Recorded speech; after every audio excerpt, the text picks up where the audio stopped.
अस्सलाम वालेकुम नाज़रीन। ड्रामा सीरियल सुकून के आने वाली एपिसोड में आप देखेंगे कि महमूद साहब अपनी बहन से कहेंगे कि आपा मैं चाहता हूं कि मैं आयमा की शादी कर दूं क्योंकि मेरी तबीयत बहुत ज्यादा खराब रहने लग गई है। अब तो सांसों का भी एतबार नहीं, तो मैं ये चाहता हूं कि अगर आप उस्मान के लिए मेरी आयमा का हाथ थाम ले तो मेरी सारी परेशानियां दूर हो जाएं।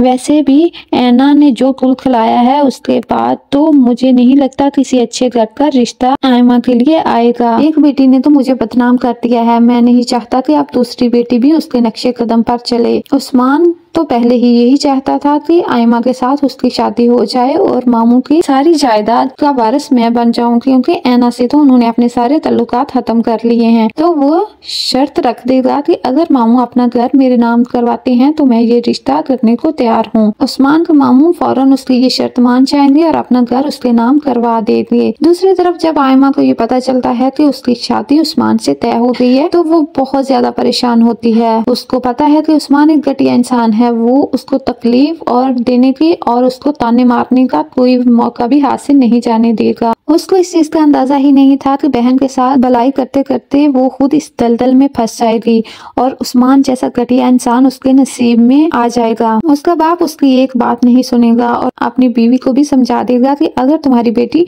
ये शादी करने को ना मानी तो मैं तुम्हें तलाक दे दूंगा। तो तब आयमा कहेगी, अम्मी आप अपना घर बचाएं, आप मेरा ना सोचें, बेटियां तो होती ही कुर्बान करने के लिए है, अगर मेरी कुर्बानी से आपका घर बचता है तो आप ज्यादा ना सोचें। तो उसकी माँ बहुत ज्यादा परेशान होती है, बहुत ज्यादा रोती धोती है कि मैं वो बदनसीब माँ हूँ जो अपनी बेटियों के लिए दुआ भी नहीं कर सकती। आखिरकार आयमा की शादी उस्मान से हो जाएगी। है ना। तो जब ये बात पता चलेगी कि आयमा से उस्मान की शादी हो रही है तो वो आयमा से कहेगी कि तुम इस शादी से इनकार कर दो, तुम्हें कोई जरूरत नहीं उस्मान जैसे घटिया इंसान से शादी करने की। तो आयमा अपनी माँ का घर बचाने के लिए कभी भी इस शादी से इनकार नहीं करेगी।